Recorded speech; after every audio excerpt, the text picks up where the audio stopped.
sense of, because this is one of the biggest tricks. And in part, it's because we trick ourselves, and the other part is because the woman portrays herself as a partner. And partner usually has a suggestion of a level of egalitarianism, like you can rely on me, I can rely on you. But it's more like an America-Israel situation, where it's like America never relies on Israel, but Israel's always relying on America. That's really what you're getting when you're dealing with a woman for the most part.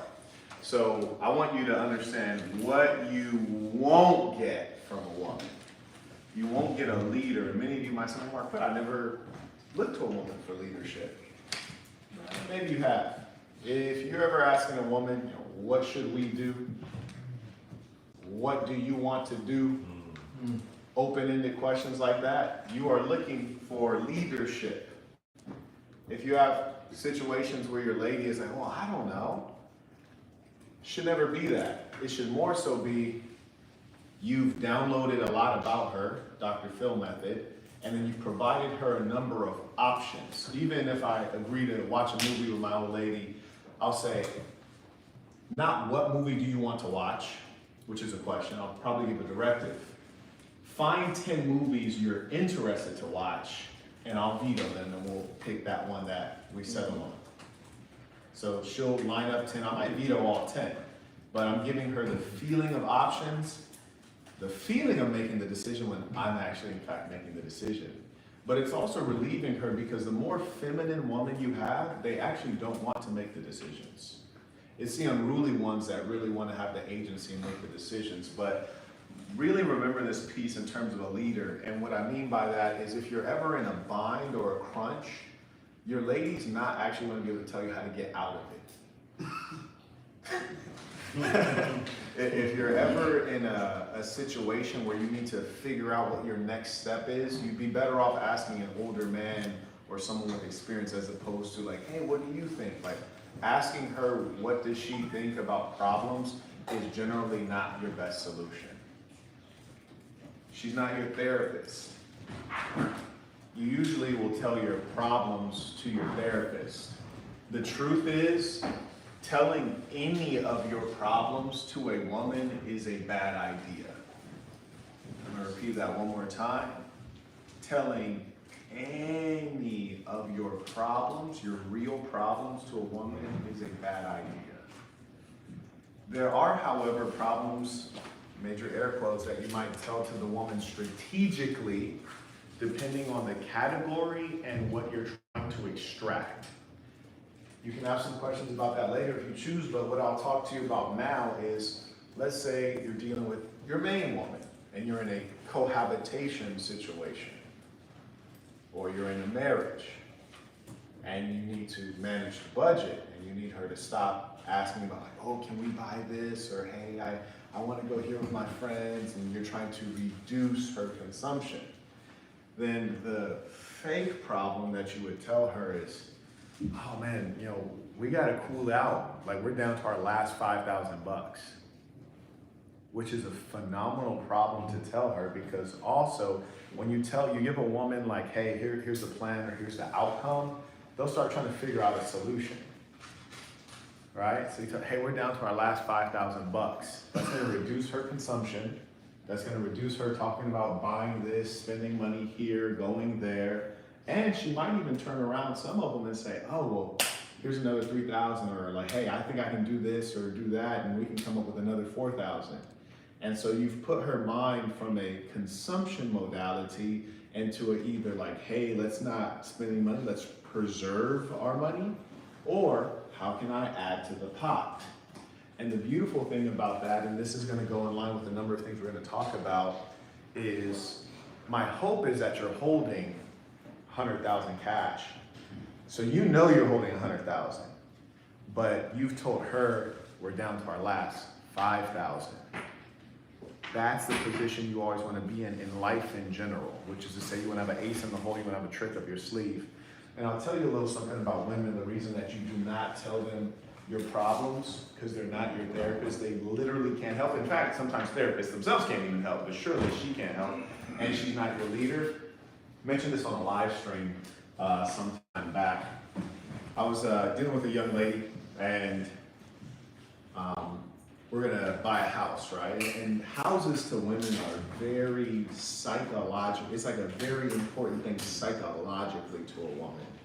A house to you is a building that you live in. It doesn't represent a ton psychologically. You can get over moving out and, you know, but psychologically to a woman, a house represents so much more. So I was dealing with a young lady. We want to buy a house. Told her like, hey, go pick one out and we'll get it. She goes, picks one out, and then, and of course, you know, you're gonna deal with the bank, you need a down payment, things like this. And the down payment was like a certain amount of money. And I usually use creative financing, so I rarely will use a traditional loan where you're putting down like 5%. I'm usually putting 10 to 20%, or even 30%, depending on the type of situation. It's like commercial or something. So I say, go pick it out. She picks out a place, and mind you, the key is the woman should never know what you're holding. Really, no one should ever know what you're holding, especially the government, because they're gonna want a piece. But anyway, so she picks out a place, and then she puts together the financing, and it was a certain amount, and you know, I keep my money in various places, and I mean that in like a very expansive sense of that phraseology.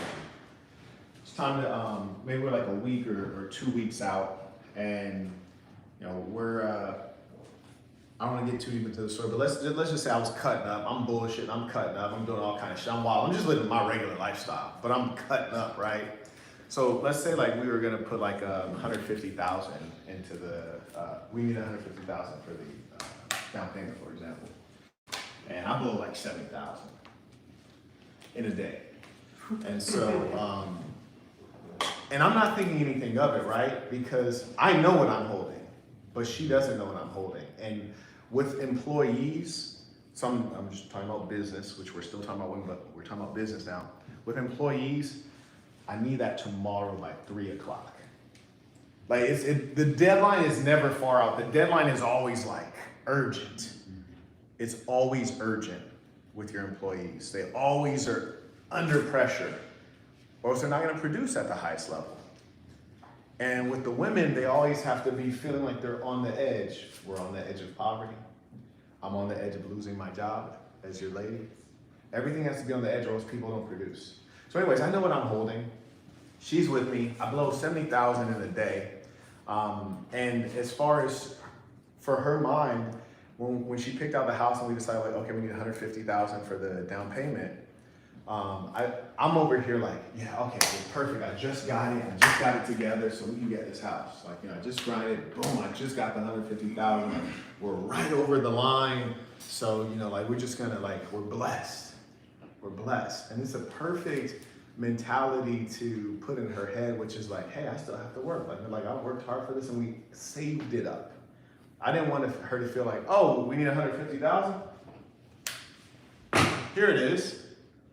Because if she has a psychology of like, oh, you just need money, Marquett is just gonna go and pick it out of like Scrooge McDuck, pick it out of his like infinite like well of gold and just set it right there. If it looks too easy or seems too easy or there's never a struggle, there's never planning, then for her it's like, oh, well, I need a Birkin bag. Where you got this from? Go get that. So at a level, unfortunately, you have to engage in theater, and this is called the game. Like the game is deep and it never ends. Like you never actually get so close to your lady that she truly knows everything about you or just about the circumstances. So I was like, yeah, we just got the 150,000. Like we reached our goal, we made it. And so cool, we're perfect. Now we just have to make sure that we save money until we pay this, and then we need to like buckle down after we pay it, and then you know eventually we'll be able to maybe like go travel again. She's like, all right, good. And she was locked in for the time that we were grinding to get the 150. Anyways, I'm cutting up. I blow like 70,000, and we come back home, and she's, you know, and I had 2 apartments in one particular.